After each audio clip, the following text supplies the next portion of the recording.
Okey, jom kita bedah siasat cara belajar yang sebenarnya berkesan. Lupakan sekejap semua yang anda rasa anda dah tahu sebab dalam beberapa minit ni, kita akan bongkar teknik-teknik yang disokong sains yang betul-betul boleh ubah result peperiksaan anda.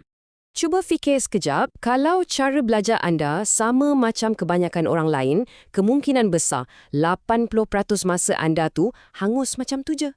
Pernah tak rasa dah study berjam-jam, tapi bila exam, kenapa semua benda hilang? Bayangkan baldi yang bocor.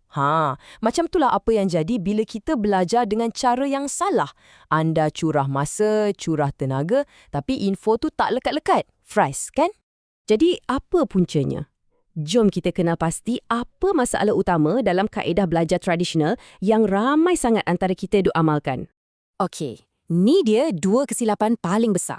1, suka highlight dan baca ulang-ulang. 2, study last minute. Bila kita highlight, otak kita rasa produktif, tapi sebenarnya kita cuma buat diri kita kenal info tu, bukan faham.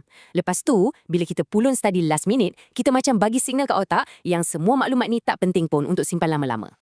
Dan yang ni memang fakta yang agak mengejutkan. Kajian tunjukkan yang kadar ingatan kita bila kita cuma baca semula nota hanyalah 10%. Ya, 10% je. Maksudnya 90% lagi tu hilang macam tu je. Okey, dah cukup cerita pasal masalah. Sekarang kita masuk bahagian penyelesaian. Ini adalah satu anjakan pemikiran yang paling penting yang akan revolusikan cara anda belajar. Jadi, poin dia sebenarnya berhenti fokus pada berapa jam anda hadap buku dan mula fokus pada berapa banyak info yang lekat dalam kepala. Ada orang study sejam je tapi ingat hampir semua benda. Ada pula yang study 3 jam tapi esoknya lupa. Bezanya, cara mereka belajar. Nah, cuba tengok piramid pembelajaran ni. Perbezaan dia gila kan? Membaca pasif macam tu je, kita cuma dapat 10% kadar ingatan. Tapi, bila kita tukar ke kaedah yang lebih aktif macam buat latih tubi, terus melonjak ke 75%. Dan kalau anda cuba ajar orang lain pula, boleh cecah sampai 90%. Okey, cukuplah dengan teori. Jom kita terus masuk ke strategi praktikal yang anda boleh guna sekarang juga untuk belajar dengan lebih bijak. Teknik yang pertama dan yang paling power namanya active recall. Senang cerita, daripada asyik masukkan info, anda kena paksa otak anda untuk keluarkan balik info tu. Proses menarik keluar maklumat inilah yang sebenarnya buat memori kita jadi kuat. Macam pergi gym untuk otak lah. Ada 2 cara best untuk buat benda ni. Pertama, guna teknik Feynman. Cuba terangkan satu-satu topik tu macam anda tengah explain kat budak umur 5 tahun. Kalau anda sangkut, tu tandanya anda sendiri belum betul-betul faham. Kedua, sentiasa uji diri sendiri.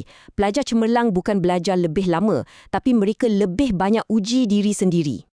Seterusnya, kita kena hack otak kita yang cepat lupa ni. Caranya dipanggil space repetition atau pengulangan berjarak.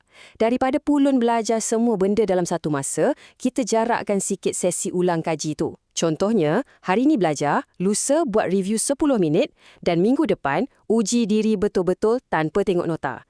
Ini cara kita bagi signal ke otak, maklumat ni penting, simpan elok-elok. Sebenarnya kan, teknik paling hebat kat dunia ni pun takkan menjadi kalau kita tak buat betul-betul.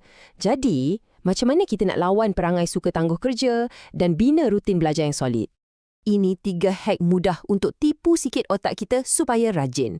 Pertama, peraturan 2 minit. Jangan fikir, aku kena study sejam. Fikir macam ni, aku nak baca 1 muka surat je. Sesiapa pun boleh buat. Kedua, susun atur tabiat. Kaitkan tabiat belajar dengan benda yang anda memang dah buat hari-hari. Contohnya, lepas je sarapan, aku terus buka buku. Dan yang ketiga, teknik Pomodoro. Belajar 25 minit, lepas tu rehat. Ini buatkan proses belajar tu rasa tak berat dan senang nak mula.